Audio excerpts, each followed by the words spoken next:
dari penyidik agar saya bisa menjelaskannya. Dan pertanyaan yang kedua adalah apa maksudnya bahwa Allah itu adalah batu hitam? Apakah yang dimaksud itu Allahnya orang Islam? Saya jelas ya, itu adalah batu hitam itu ya Allah. Ya haleluya, saudara-saudara. Kami sambil jalan di mobil ini. Saya baru saja dari Bareskrim dari jam 2 siang tadi sampai sekarang baru selesai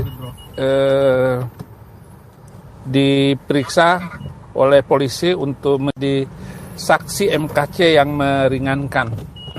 Saudara-saudara, ada lebih daripada 20 pertanyaan yang ditanyakan kepada saya yang berkaitan dengan kasus beliau. Dan tentu saja mereka akan kaget untuk menghadirkan saya sebagai saksi yang meringankan, karena bagaimanapun ya kita harus tunjukkan kebenaran di dalam membela Muhammad Kaceh. Dan Muhammad Kaceh sendiri menunjuk Saifuddin Ibrahim untuk menjadi saksi yang meringankan beliau. Saya sebagai teman, saya sebagai pimpinan murtadin mempunyai kewajiban untuk membela beliau, bahkan apalagi kalau sekedar untuk menjadi saksi yang meringankan. Itu bagi saya sudah menyatakan dari awal saya sanggup untuk melakukan apa saja, melakukan segala upaya membela Injil, membela kekristenan di Indonesia ini. Dan saya tidak mau orang Kristen ini dipermainkan, diinjak-injak harkat martabatnya, gerejanya dibakar, orangnya dibunuh, bahkan mereka dengan kitab suci mereka boleh melakukan hal-hal yang bertentangan dengan hukum Indonesia. Tetapi hukum yang datang dari kitab suci mereka, saya katakan bahwa hukum itu boleh membunuh manusia lain karena beda agama. Jadi itu yang saya tegaskan kenapa saya berani untuk menjadi saksi yang meringankan bagi MKC. Saudara-saudara,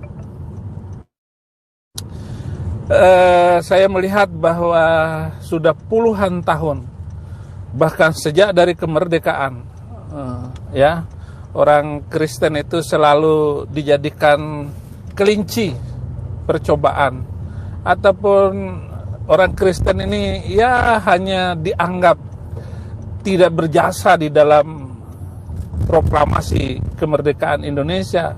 Padahal Insinyur Soekarno itu mengatakan bahwa kalau kamu jadi orang Islam jangan kayak Arab, kalau kamu jadi Hindu ya jangan kayak orang India, kalau kamu jadi orang Kristen jangan kayak orang Eropa. Itu berarti pendiri negara ini sudah membayangkan suatu saat jika orang-orang yang kesurupan ataupun orang di dalam beragama tertentu kesurupan, maka akan membahayakan cita-cita proklamasi negara Islam, negara Indonesia. Maaf, bukan cita-cita proklamasi negara Islam. Salah ngomong, saudara. Nah, pertanyaan pertama yang diajukan kepada saya dengan memperlihatkan video-video Muhammad Kaceh, apa maksudnya Assalamualaikum warahmatullahi wabarakatuh. Itu apa maksudnya? Saya sebut itu hanya bahasa Arab, gitu. Itu bahasa Arab, saya bilang gitu. Dan boleh-boleh saja orang menggunakan dan berbahasa seperti itu, saya bilang gitu. Enggak masalah kok untuk mengucapkan gitu. Orang Kristen di negeri Arab itu, orang Kristen di negara itu Arab itu mengucapkan salamnya begini. Assalamualaikum warahmatullahi wabarakatuh warobina Isa al-Masih. Assalamualaikum, salam sejahtera dari Allah dan berkat dari Allah, dan di dalam nama Yesus Kristus, Tuhan dan Juru Selamat kita, warobina Isa al-Masih. Itu salamnya orang Kristen di negeri-negeri Arab gitu. Tetapi karena sekarang ini orang-orang Kristen itu menggunakan salam itu dengan shalom gitu. Ya biar ringkas itu. Apalagi di Indonesia ikut-ikutan juga shalom. Kalau enggak ini belum mantap, shalom diteriak-teriakin. Saya baru dengar satu orang yang menjawab, dia ulangin lagi sampai 3, salam, salam, baru rame suaranya. Itu sebenarnya Salom itu ya bahasa Ibrani, tetapi bahas orang-orang Kristen bahasa Arab yang menggunakan seperti yang saya katakan tadi. Begitu. Warobina Isa al-Masih, in the name of Christ, Yesus Christ, Yesus Kristus. Itu hanya bahasa saja. Alhamdulillah Yesus gitu. Alhamdulillahi, alhamdu Yesus, Rabbil alamin. Segala puji bagi Yesus Kristus, pengatur seluruh alam. Itu juga ditanyakan kepada saya. Itu kan hanya bahasa Arab. Lalu kenapa dipermasalahkan? Saya bilang begitu. Dan untungnya orang yang bertanya kepada saya itu adalah orang dulu Muslim, dia dulu Muslim, tapi sekarang sudah jadi orang Kristen. Jadi murtad juga dia. Penyidik itu. Jadi asik juga. Jadi saya juga berbicara lepas kendali gitu. Ya, saya berbicara semau saya juga begitu. Jadi itu pertanyaan pertama berkaitan dengan saksi saya yang meringankan Muhammad KC. Nah, saudara-saudara, kemudian di dalam video yang berjudul sumber segala dusta, itu sumber segala dusta, itu judul videonya Muhammad KC, dan video-video MKC ini sudah ditutup oleh Kemenko Info, sudah tidak ketemu lagi di YouTube karena sudah ditutup. Kebetulan juga beliau subscribe-nya ya belum sampai kepada 100.000, sehingga video-videonya itu bisa saja ditutup oleh Kemenkom atas regulasi pemerintah begitu. Tapi kalau mereka yang sudah 100.000 itu regulasi nggak bisa lagi ditutup oleh Kemeninfo, karena sudah mengikuti regulasi YouTube internasional. Jadi itu tambahan dari saya agar saudara-saudara juga tidak mencari lagi video yang saya sebut itu. Awas. Kita ini sama polis. Bilang komandan. Malam. Ya. Kalau putih panjang, apalagi garis-garis. Iya. Boleh dipotong Bapak. Marka jalan masak. Karena lagi ada Siap. Diparkir agak dikit banyak mau izin. Biar gak ganggu. kasih aja 200. Gak boleh. Kawan, tunggu perjalanannya si SMK silakan Bapak. Jadi sekalian saudara. Nah saudara-saudara, sambil melanjutkan ini, bahwa pertanyaan ke selanjutnya itu memang saya harus minta diulang-ulang dari penyidik agar saya bisa menjelaskannya. Dan pertanyaan yang kedua adalah apa maksudnya bahwa Allah itu adalah batu hitam? Apakah yang dimaksud itu Allahnya orang Islam? Saya jelas ya, itu adalah batu hitam itu ya Allahnya orang Islam, bukan Allahnya orang Kristen. Saya bilang gitu, sehingga menyebabkan bahwa orang-orang yang melakukan menyembah batu hitam itu adalah orang-orang yang gelap, hidup dalam gelap. Makanya saya bilang sehingga harus pakai jidat hitam juga sebelum gitu. Jadi ya Allah Subhanahu wa taala itu ya batu hitam itu juga. Jadi kalau saudara-saudara muslim marah dengan itu, kenapa harus menghadap ke barat? Kenapa harus menghadap ke Ka'bah kalau bukan menyembah batu hitam itu? Nah, itu penjelasan saya.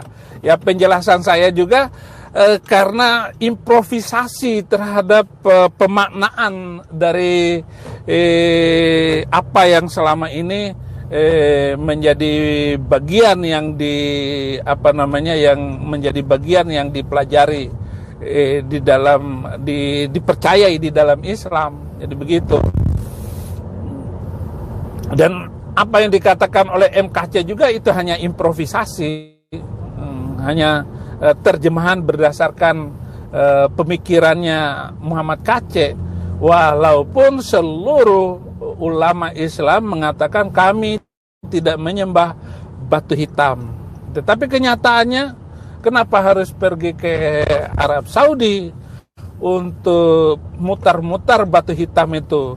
Bahkan kita kalau naik haji itu putar 7 kali. Sekali putar, cium itu batu hitam. Putar lagi sekali, cium batu hitam itu. Saya jelaskan hadis itu adalah yang diucapkan oleh Umar bin Khattab, bahwa kalau bukan aku melihat bahwa Muhammad mencium batu hitam engkau hai Hajar al-Aswad, saya tidak akan mencium batu hitam. Itu kata Umar bin Khattab. Memang benar itu apa yang diucapkan oleh Umar bin Khattab. Saya jelaskan juga hadis seperti itu kepada penyidik. Dan pertanyaan selanjutnya, apa maksud daripada kata-kata bahwa kenapa orang Islam itu harus serba Arab, doa dalam bahasa Arab, kemudian sembahyang semuanya pakai, bahkan baju harus Arab semua. Apa maksudnya? Saya jelaskan bahwa itulah yang terjadi sampai hari ini, bahwa semua doa itu dalam bahasa Arab. Kalau ada doa di luar pakai bahasa Arab, itu rasanya nggak mantap berdoa. Bahkan ada doa di dalam Islam itu doa sapu jagat namanya. Doa sapu jagat itu Rabbana atina fid dunya hasanah wa fil akhirati hasanah wa qina adzabannar. Itu saya jelasin. Itu doa doa sapu jagat. Itu harus diucapkan di dalam bahasa Arab, tapi kalau diucapkan dalam bahasa Indonesia, walaupun yang mendengar, yang umat jemaat ini mungkin tidak mengerti bahasanya itu, Rabbana atina fid dunya, mungkin nggak ngerti artinya, tetapi tetap aja diucapkan di dalam bahasa Arab. Nah, kenapa harus serba Arab? Kenapa tidak dipakai dalam bahasa yang dimengerti oleh kita? Sehingga harus pakai bahasa Arab semua. Saya bilang seperti itu. Nah, itu adalah bentuk kekesalan Muhammad Kacé. Tetapi saya menjelaskan dalam penjelasan tambahan saya, mestinya itu sebenarnya umat Kristen yang sudah bertebaran di mana-mana bahkan bertahun-tahun. Misalnya Abdul Somad sudah lebih dulu dilaporkan, kenapa nggak ditangkap? Saya nyatakan seperti itu. Kenapa dia nggak ditangkap? Kok yang ditangkap hanya korbannya? Kenapa Muhammad Kacé menjawab seperti itu? Karena Abdul Somad berkata bahwa di salib itu ada jin kafir. Ini adalah ucapan yang sangat miris, menyakitkan hati. Pelecehan yang tiada tara. Karena dia bilang di salib ada jin kafir. Berarti Yesus sebagai Tuhan dan Juru Selamat orang Kristen itu adalah jin kafir. Jadi bukan Tuhan, tetapi jin kafir. Coba bayangkan, saya mengatakan waktu saya di sidang bahwa Allah itu adalah delusi Muhammad. Allah itu hanya dalam impian dan pikiran Muhammad. Saya divonis 4 tahun. Sementara Abdul Somad yang menghina salib Kristen, sekarang sampai hari ini tetap berkeliaran. Semau dia. Ngomong sambil menghina. Di jin kafir, di salib itu ada jin kafir. Nah menghadap ke kanan apa ke kiri katanya. Sambil memanggil haleluya, haleluya, haleluya katanya. Ya ampun, di manakah hati nurani polisi dalam hal ini? Di manakah logika hukum dalam hal ini? Apakah karena kami orang karena kami ini orang minoritas lalu dilakukan seperti itu? Ini tidak manusiawi lagi. Kalau hukum seperti ini terus menerus, berapa korban? Sudah terlalu banyak korban dari minoritas untuk sebuah kekacauan dakwah agama yang dilakukan dari waktu ke waktu oleh para ustadz terkenal maupun tidak terkenal di masjid-masjid kecil ya di seluruh Indonesia ini. Kalau ada orang ini di sebelah masjid itu ada orang Kristen, itu toanya diarahkan ke rumah itu. Lalu isi khutbahnya itu menghina. Yesus itu bukan Tuhan. Bla bla bla bla katanya. Haleluya. Miris sekali, sedih sekali mendengarnya.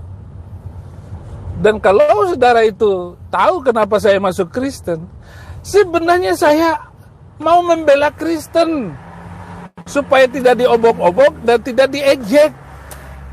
Jadilah saya orang Kristen hari ini, supaya ketika saya berhadapan dengan saudara Muslim dan orang Kristen itu sendiri, saya ajak untuk berani menjelaskan kekristenan ini. Saya mengajarkan Islamologi supaya orang-orang Kristen, saya menulis buku supaya orang-orang Kristen dapat menjawab, memberi pertanggungjawaban iman. Kalau dia ditanya begini, jawabnya begini. Kalau ditanya begini, jawabnya begini. Ya. Saya jelas bahwa serba Arab. Bahkan malaikat yang memeriksa di dalam kubur, yang mengazab dalam kubur, itu harus pakai bahasa Arab coba. Harus pakai bahasa Arab. Dia akan bertanya pertanyaan-pertanyaan di sana. Kenapa keluar? Hah? Salah keluar. Ya, ke menjuru. Oke. Ada polisi nggak di depan? Ya, oke. Woi, sorry.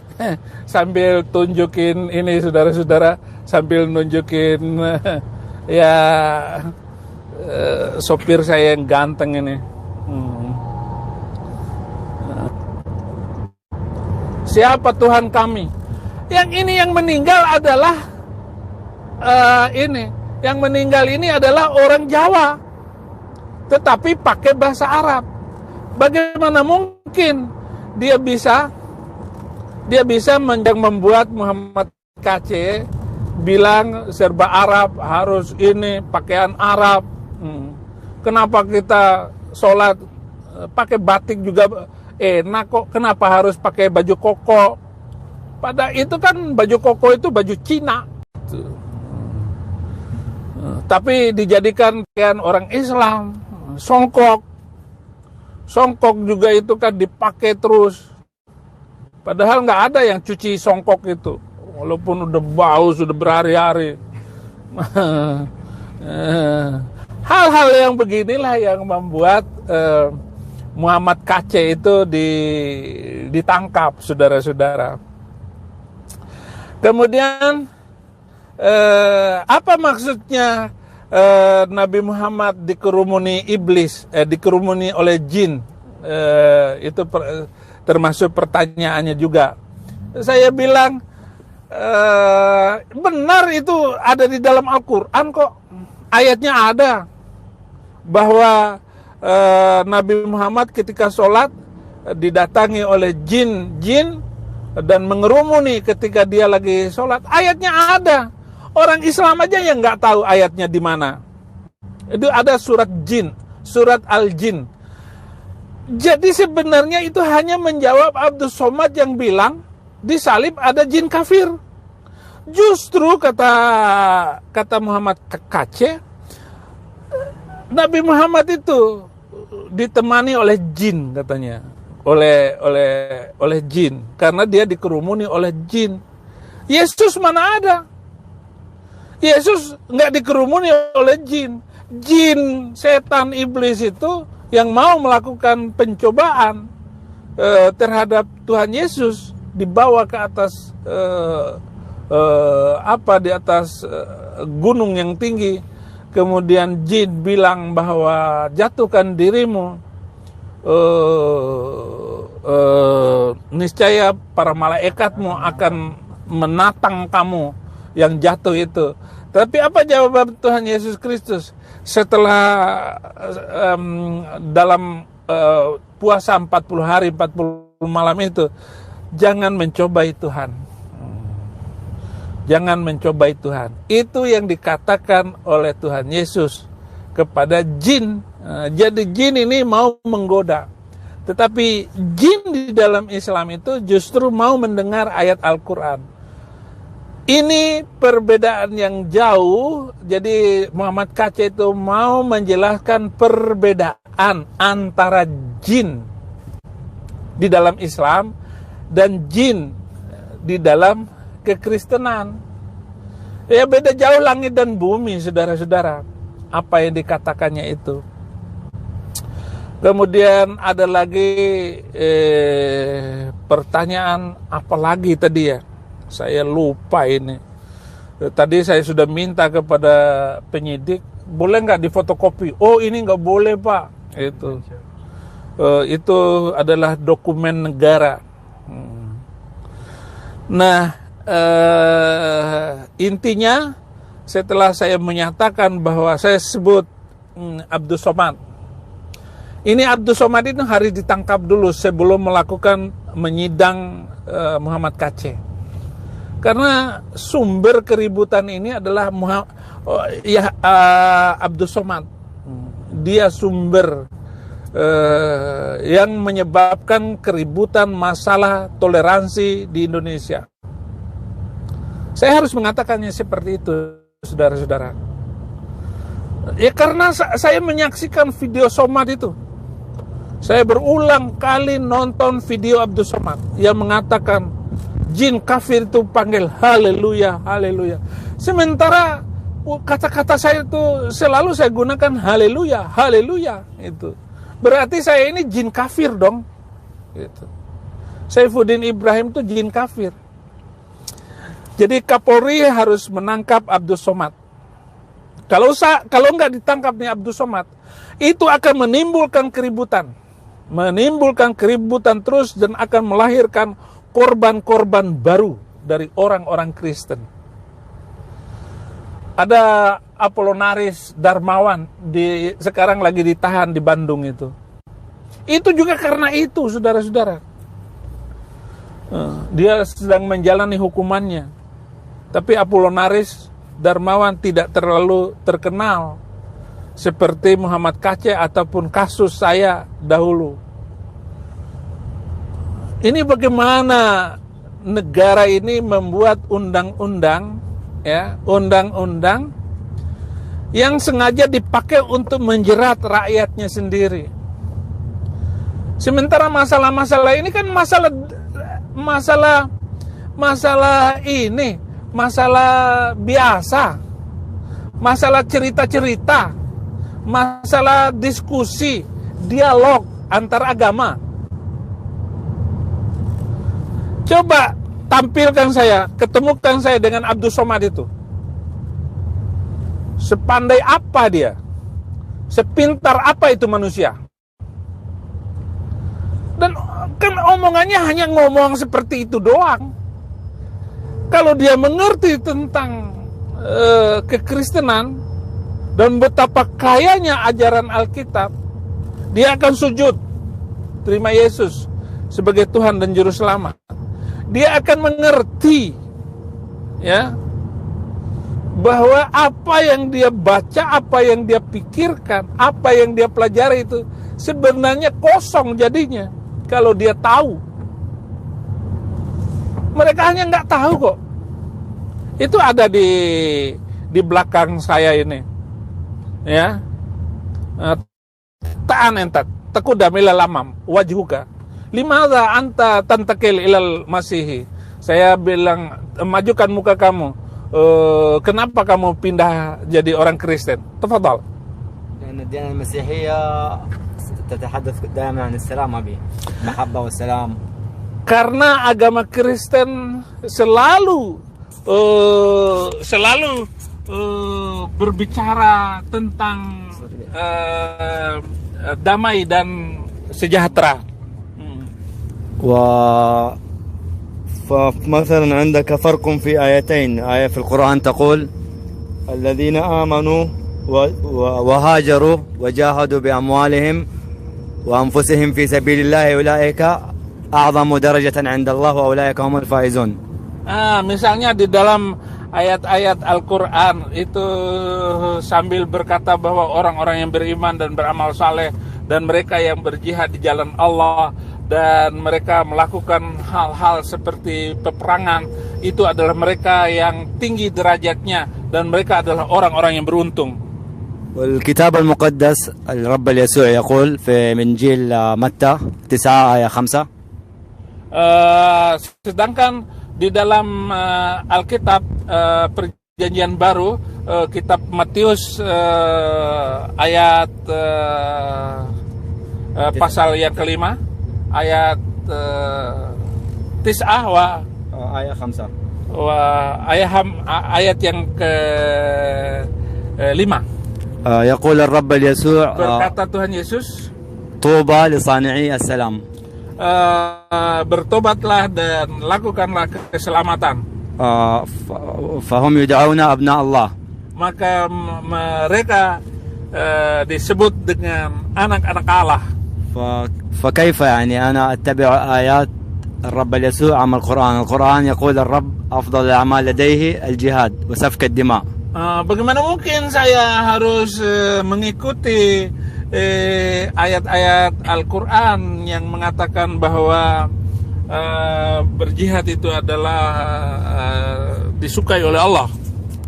أم أتبع الرب يسوع الذي يقول أن أفضل الأعمال أن الذين يصنعون السلام هم مقربون إليه مثل أبنائه يدعون أبنائه. Sementara ayat-ayat Alkitab mengatakan, Yesus mengajarkan bahwa mencintai sesama manusia. Anifan mata? Makola? يدعون أبناء الله. Orang-orang yang mencintai toleransi itu disebut sebagai anak-anak Allah. لذلك أنا اتبعت الدين المسيحي. Itu sebabnya saya mengikuti agama Kristen. لأن الرب يحب السلام وليس يحب الدم. Karena Tuhan itu mencintai damai dan tidak mencintai darah. وأيضا هناك آيات أخرى مثل الإسلام التي تقول أن من صفعك أصفع من العين بالعين والدم بالدم. Itu begitu juga di dalam Al-Quran itu ada ajaran yaitu kisos, darah dengan darah, mata dengan mata, gigi pun dengan gigi. بعكس آيات الرب يسوع التي تعلم التسامح. Berbeda terbalik dengan apa yang diajarkan oleh Yesus Kristus untuk saling mengasihi, tasamuh, damai. يقول من صفعك في خدك الأيمن أعطيه خدك الأيسر. Yesus berkata, apabila kamu ditempeleng pipi kanan, kasih pula yang kiri. وأيضا آية أخرى تقول أحبوا أعداءكم وادعوا لهم. Bahkan ada juga ayat yang mengatakan, kasihlah musuhmu dan berdoalah bagi orang yang menganiaya kamu, لكي تكونوا مثل أبيكم الذي في السماوات. Agar kamu sama seperti Bapakmu di sorga. لذلك أنا اتبعت الدين المسيحي. Itulah sebabnya saya mengikuti ajaran Isa Al-Masih, Yesus Kristus. Ini ada cerita, ada turunan Nabi, masih keluarganya Nabi. Beliau ini dan itu, akhirnya dia benar juga kata dia. Sedangkan dia ini dari negerinya, dari Yaman. Sehingga dia tidak mempunyai harapan tinggal di negerinya karena negerinya kalang kabut, bahkan saling membenci karena beda agama. Bukan beda agama di Yaman. Hal fi Yaman yujad al-Masihi? Yaman la yujad al-Masihiyin. Saya tanya, apakah di Yaman ada orang Kristen? Dia bilang tidak ada orang Kristen di Yaman dan juga tidak ada kitab suci di Yaman. Dan juga tidak ada kitab suci di Yaman. Wala yusmah bihamlih wala yusmah bibai'ih, mamnu'. Di sana pun nggak boleh melakukan, membaca ataupun mendengarkan cerita radio bahkan tentang Kristus, tidak memahami. لأن الحقيقة من الكتاب المقدس أقدم من القرآن. Padahal kebenaran yang sejati itu bukan dari Al-Quran tetapi dari ini, tetapi dari ini apa namanya, dari Kitabul Muqaddas, apa bahasa Indonesianya, kitab, ya Alkitab gitu. Masabab anta min Yaman anta tahruju min Yaman, kaifa anta tara wa anta tushahid? أرى أن هناك كل الناس تحمل سلاح. Saya tanya, apa yang kamu lihat di negerimu sehingga kamu keluar dari negeri? Dan dia bilang, saya melihat bahwa semua orang Yaman itu pasti bawa senjata. ومن يقتل أحدا القبيلة الأخرى كلهم لابد أن يقتل. Apabila satu suku besar kemudian membunuh suku yang lain, maka harus dibalas. فالدم يجري لا يوقف. ماذا؟ الثار لا يتوقف. يعني أنا أقتل أخاك أنت تقتل أخي وأخي يقتل أخوك أنت وأخوك يقتل أخي هكذا. Ya, hal ini tidak pernah berhenti, itu terus saja. Saudara mau membunuh saudara, saudara membunuh lagi saudara. وأيضا المسلم الشيعة والمسلم السنة يتقاتلون وهم أخوان هم دين واحد. Demikian juga Muslim Sunni dengan Muslim Syiah itu saling membunuh. فما هذا الدين الذي الأخ يقتل أخاه؟ Apakah ada agama boleh membunuh saudaranya sendiri? والدين المسيحي لا يجوز لك قتل عدوك. Sementara agama Kristen jangan kamu membunuh musuhmu. فلذلك أنا أخرج من اليمن وآتي إلى إندونيسيا وأنا أحب إندونيسيا جدا. Demikianlah saya keluar dari Yaman dan datang ke Indonesia, dan saya cinta sekali dengan Indonesia. وجدت الناس هنا طيبون والأرض جميلة جدا. جنة الرب جنة رب يسوع. Demikian juga saya sampai di Indonesia ini, orang-orangnya baik dan orang-orangnya bagus semua.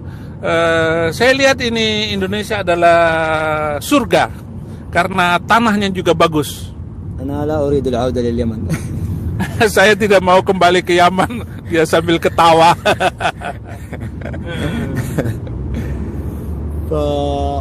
ولا أريد العودة للإسلام أيضا. Dan saya tidak mau kembali ke Islam juga. لأني أنا أذهب للمسجد أرى الخطيب دائما غاضب ويقول الكافرون الكفار الكافرون الكفار. Demikian juga saya nggak mungkin masuk lagi ke masjid karena khotib-khotibnya pasti itu hanya marah-marah dan benci dengan orang-orang kafir kan. بعكس الكنيسة أنا أذهب للكنيسة أرى القساوسة كلهم طيبون والوجههم مبتسم يضحكون فقط ويغنون بالحب عن الحب وحب الرب وعن السلام. Berbeda. Jangan kalau saya ke gereja, saya datang, mereka semuanya mukanya berseri-seri dan mereka menyanyi-nyanyi tentang lagu kasih, lagu cinta. يغنون وليس ناجي. Mereka menyanyi وليس ناجي. dan bukan ngaji, bukan naji, ngaji. لذلك أنا أحب الكنيسة. Itu sebabnya saya cinta dengan gereja. Oke, saudara-saudara, saya lanjutkan. Intadir Soya, tunggu sebentar. Saya lanjutkan bahwa ada pertanyaan-pertanyaan lanjut dari penyidik kepada saya bahwa kenapa Muhammad KC memakai kopiah. Bukan itu pertanyaannya.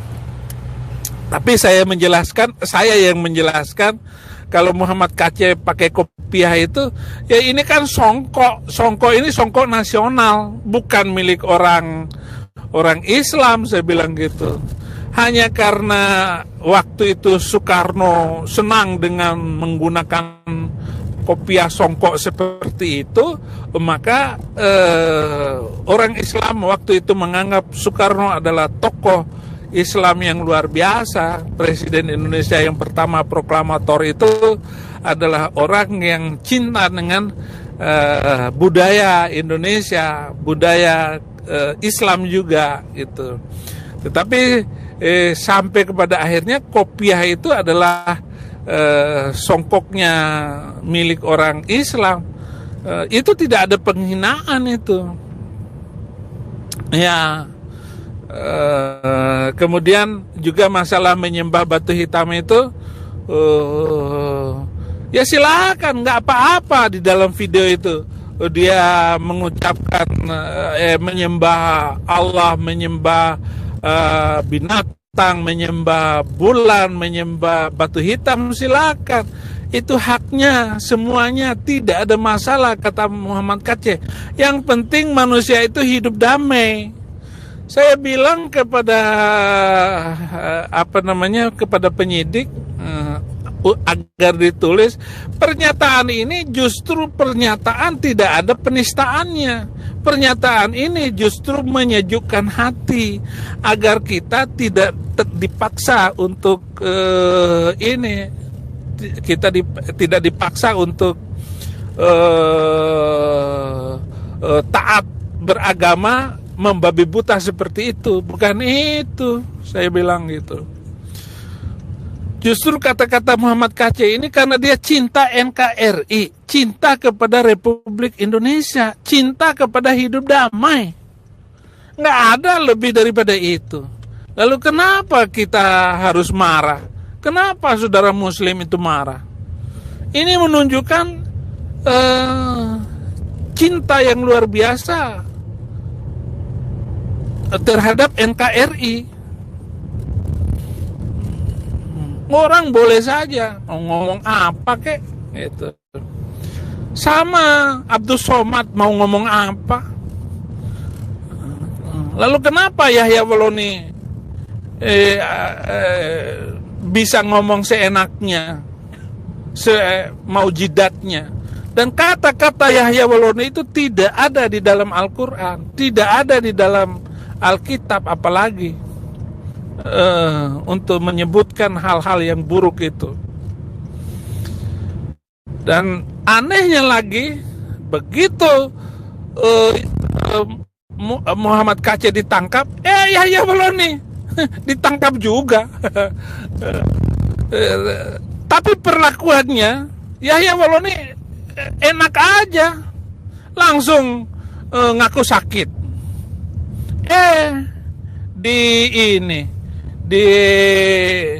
Dibawa ke rumah sakit. Tapi Muhammad Kaceh boro-boro sampai babak belur itu nggak dibawa ke rumah sakit. Nggak dibawa ke rumah sakit. Saya sudah mengajukan surat supaya dibawa ke rumah sakit. Saya ngeri sekali. Bahkan saya ngomong kasar, ngamuk di Bareskrim. Saya bilang, kalian, saya bilang gitu.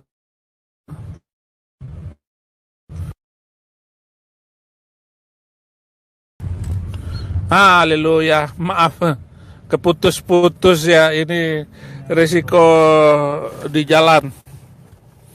Nah, saya lanjutkan lagi bahwa Yahya Waloni begitu Muhammad Kaceh ditangkap, langsung Yahya Waloni juga ditangkap. Ini apa maksudnya? Berarti Yahya Waloni ini korban korban dari penangkapan MKC. Yahya Waloni ini kiriman iblis untuk menghancurkan Islam itu. Karena makin banyak orang yang nanggapin Yahya Waloni dengan omongan seperti itu semua omongan Yahya Waloni itu nggak ada yang benar. Kalau saya khutbah, saya ngomong, itu ada Al-Qur'annya, ada Alkitabnya, ada. Saya bisa bertanggungjawabkan kok. Itu. Dan apa yang dikatakan oleh Yahya Waloni oleh Muhammad Kaceh itu ada di dalam Al-Qur'an, ada juga di dalam Alkitab itu. Dan dia berbicara berdasarkan imannya. Lalu ditanyalah tentang keselamatan, bahwa di dalam Islam itu tidak ada keselamatan Kata Muhammad Kacé, ini bagaimana pendapat Pak Saifuddin Ibrahim? Saya bilang apa yang dikatakan oleh Yahya Woloni, oleh Muhammad Kacé itu benar, karena tidak ada keselamatan di dalam Islam. Nggak ada keselamatan, artinya tidak ada masuk surga di dalam Islam itu. Lalu saya tunjukkan ayatnya, Quran surat Al-Ahqaf ayat 9, ketika Nabi Muhammad ditanya oleh orang Yahudi dan orang Kristen, apakah kamu selamat Muhammad? Nah, tunggu 1 minggu dulu baru turun ayat Al-Quran. Qul ma kuntu bid'am minar rusuli wa ma adri ma yaf'alu bi wala bikum. Ini tabi'u illa ma yuha ilayya wa ma ana illa nadhirum mubin. Katakanlah Muhammad, aku bukanlah Rasul yang pertama di antara para Rasul, dan aku tidak tahu apa yang terjadi atasku, dan aku juga tidak tahu apa yang terjadi atas kamu. Jadi Nabi Muhammad tidak tahu apakah dia masuk surga atau tidak. Nah, ini yang dimaksudkan oleh Muhammad Kacé, bahwa tidak ada keselamatan di dalam Islam. Bahkan di dalam Quran surat At-Tahrim ayat 8, ya ayyuhalladzina amanu, tapi ayat ini enggak saya sebutkan di dalam pertanyaan ini tadi. Pertanyaan penjelasan saya hanya menjelaskan satu ayat tadi. Nah, di surat 66 ayat 8, hai orang-orang yang beriman, bertaubatlah kepada Allah dengan taubat yang murni. Terus asa rabbukum ayyukaffir ankum, mudah-mudahan Allah mengampuni kamu, wa yukaffir ankum sayyi'atikum, dan menghapus dosa-dosamu. Jadi sudah beriman, sudah bertobat, masih mudah-mudahan, saya bilang gitu. Ini katanya, terus ada lagi pertanyaan, apa maksudnya bahwa Muhammad masuk neraka? Jadi Muhammad itu masuk neraka. Jelas saja, karena Al-Quran juga bilang begitu. Quran surat ke-19 ayat 71 dan 72, dan tidak ada seorang pun dari kamu. Nah, kamu ini kan Muhammad, gitu. Semua kata kamu di dalam Al-Quran itu merujuk kepada Muhammad. Muhammad dulu, baru kepada umatnya. Jadi tidak ada seorang pun di antara kamu yang tidak mendatangi neraka itu, dan hal itu sudah merupakan kepastian dari Tuhanmu. Saya bilang kepada penyidik, itu pula yang membuat saya masuk Kristen, Pak. Ya, itu pula yang membuat saya masuk Kristen. Karena tidak ada keselamatan di dalam Islam. Dan daripada saya masuk neraka, ya saya lebih baik masuk Kristen. Karena Kristen itu mudah, enak, nyaman, gampang dipelajari, dan gak susah-susah banget gitu. Gak susah-susah banget. Begitu entengnya kekristenan itu. Dan saya bilang kepada pengacara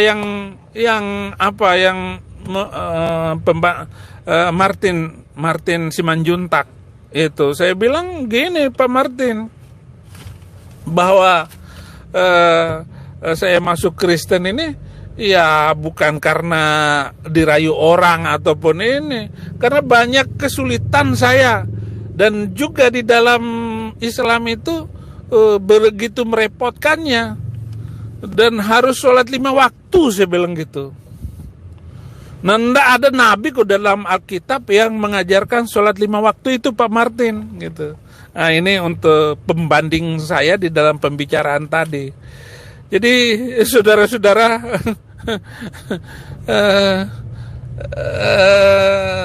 ya saya harus ngomong seperti itu, gitu.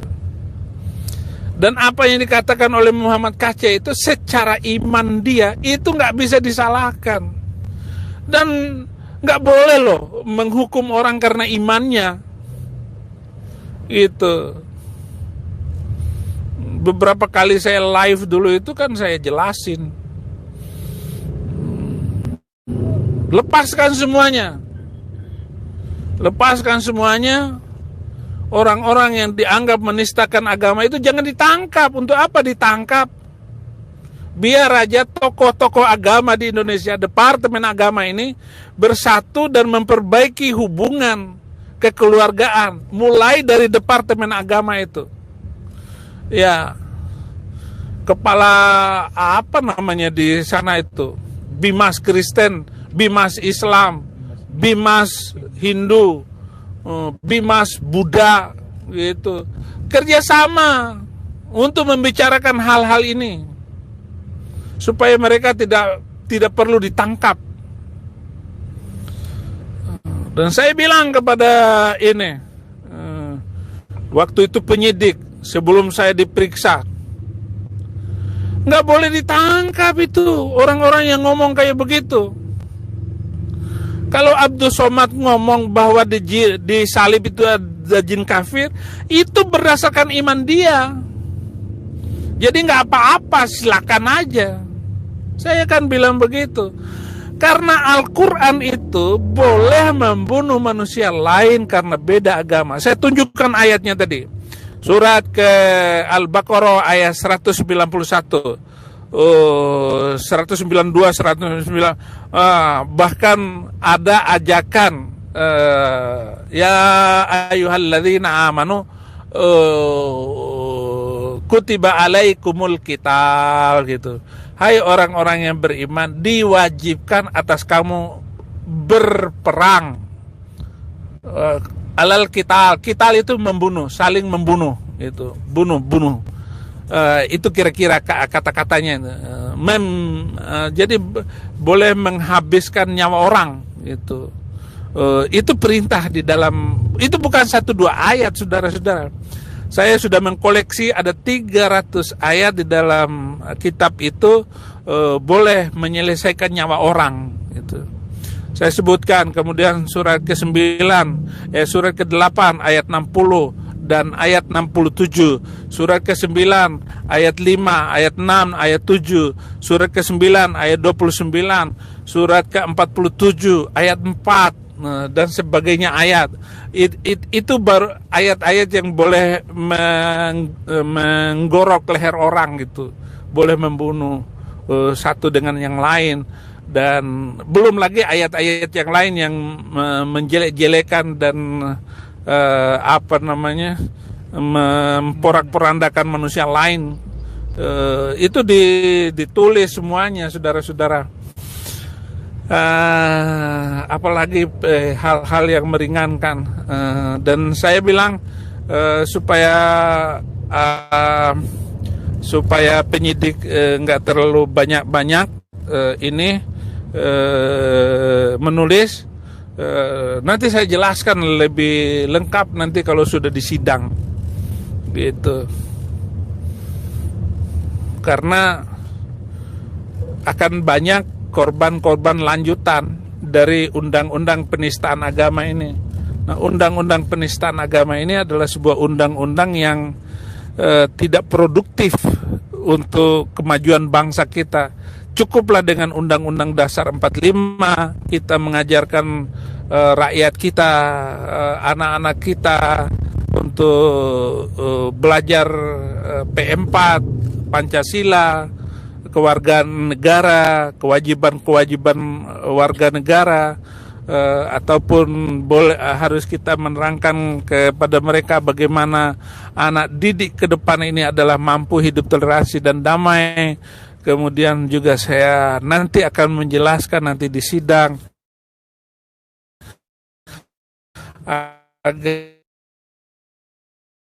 Kristen, orang-orang Kristen tidak ada yang menyekolahkan anaknya di SD negeri, itu di SMP negeri, di SMA negeri, itu akan dibully habis oleh saudara-saudara kita yang beragama lain. Ini sangat tidak manusiawi sekali, saudara-saudara. Itu sebabnya saya akan berjuang sungguh-sungguh di dalam hidup toleransi dan damai. Kalau belum hidup toleransi dan damai, maka saya akan mati dalam kesedihan. Saya akan mati kecewa karena tidak mampu mengajak orang untuk seluruh bangsa ini hidup toleransi dan damai. Sangat miris, sangat menyedihkan, saudara-saudara. Sangat menyedihkan. Dan akan membuat para proklamator kita ini menangis.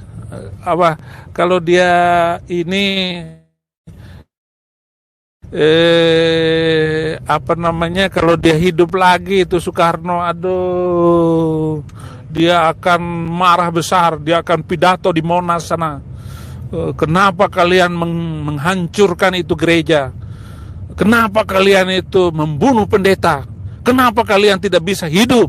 Kami sudah mengeluarkan darah, meneteskan darah para pahlawan kemerdekaan itu mati untuk Indonesia. Wah, akan marah itu Soekarno-Hatta, saudara-saudara. Wah, Presiden Soekarno akan berpidato. Dia akan ambil seluruh mikrofon, radio, televisi, YouTube, supaya menyiarkan khutbah Presiden Soekarno, orang yang gagah berani, yang telah mengobarkan semangat dari Sabang sampai Merauke untuk mengajak kita semua hidup toleransi dan damai. Kenapa sekarang orang-orang kok tiba-tiba jidatnya hitam? Kenapa kok mereka pakai celana cingkrang? Mungkin dia akan marah gitu. Ini budaya apa ini muncul baru. Sementara kita mau membangun budaya Indonesia, budaya kasih, budaya cinta, budaya yang luar biasa yang akan dibangun ini. Haleluya, saudara-saudara. Bagaimana kalau Ki Hajar Dewantoro hidup kembali? Bapak pendidikan Ki Hajar Dewantoro, orang yang begitu sangat bersahaja. Kalau bagaimana kalau hidup lagi Ki Haji Ahmad Dahlan, melihat arah pengajaran di sekolah-sekolah Islam ini, bagaimana Ki Haji Ahmad Dahlan itu mengajarkan surat Al-Ma'un. Ara'aital ladzi yukadzibu bid-din fadzalikal ladzi yad'ul yatim wa la yahuddu ala ta'amil miskin fawailul lil musallin, dan seterusnya ayat itu. Diulang-ulang itu surat Al-Ma'un. Besok lagi surat Al-Ma'un. Besoknya lagi surat Al-Ma'un. Penjelasannya sama. Itu aja yang dijelaskannya, surat Al-Ma'un itu.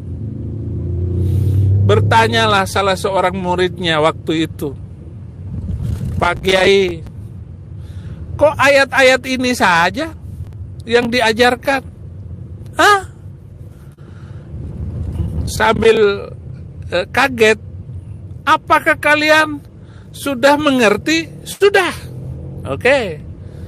Apakah kalian sudah melaksanakan ayat ini? Semua muridnya kaget. Tahukah kamu siapakah yang mendustakan ayat, mendustakan agama? Yaitu mereka yang tidak memberi makan anak yatim piatu. Apakah kalian sudah melakukan itu? Mereka belum.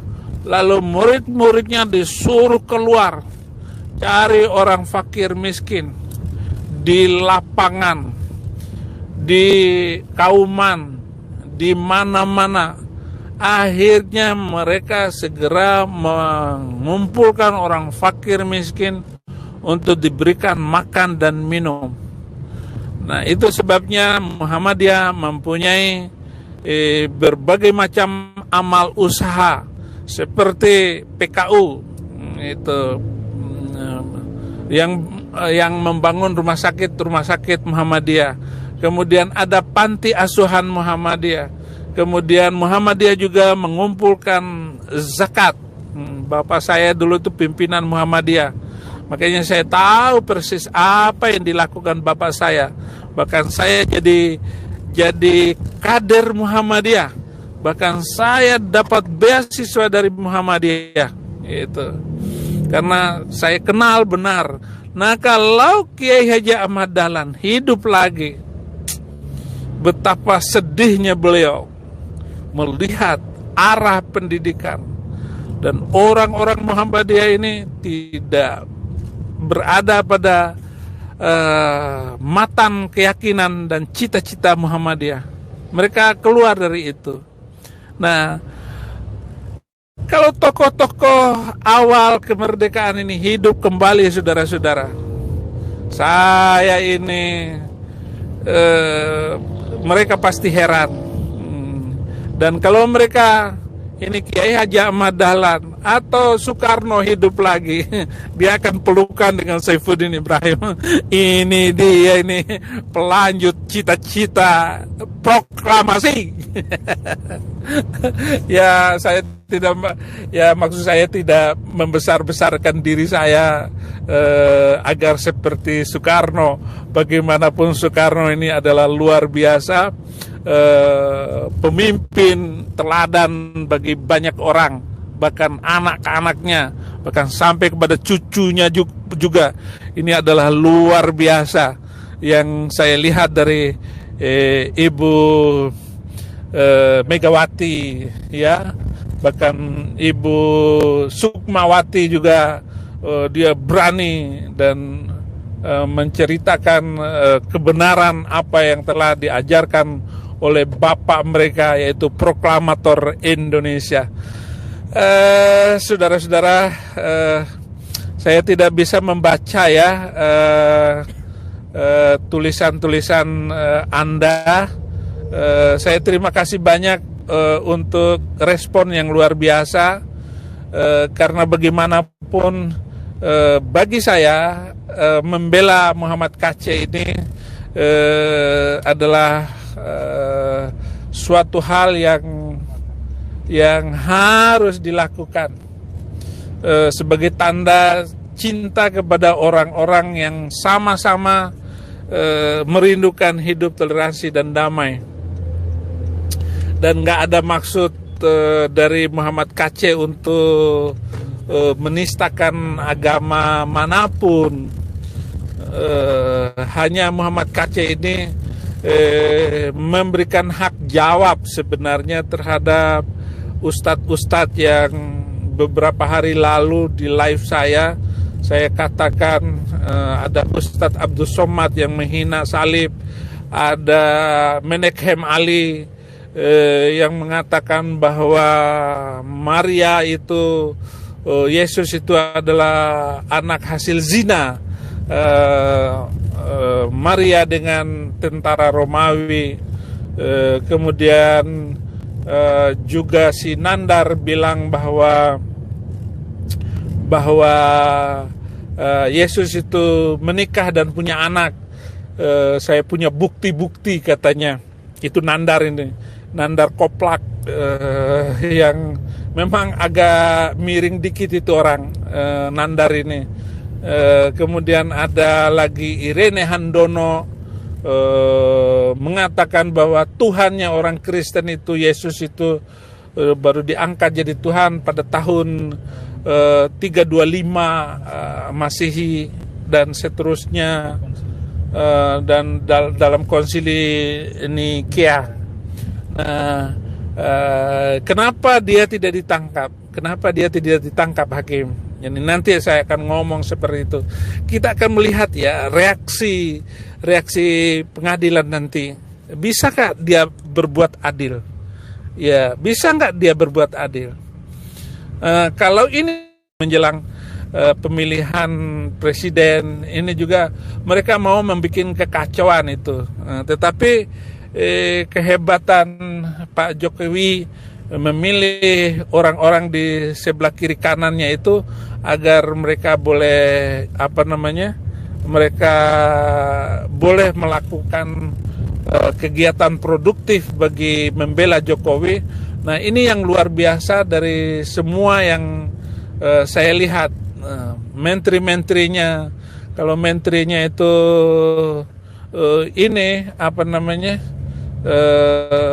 nggak rajin, nggak bagus, dipecat. Seperti Anies itu menteri pendidikan yang hanya tukang bacok doang, tidak pandai bekerja itu. Nah, inilah yang saya lihat dari Pak Jokowi. Tapi mungkin yang jelas bukan Pak Jokowi yang melaporkan MKC ini. Nggak mungkin Pak Jokowi itu melaporkan MKC. Pasti ini ya mungkin ada menteri yang sudah terpapar radikalisme, atau ya nggak tahulah. Yang penting haleluya bagi saya. Demikian saudara-saudara, live malam hari ini. Saya akan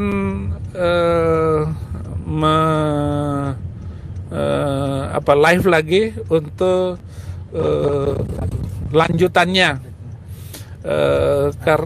Ya, nanti ada beberapa hal yang belum saya sampaikan, dan nanti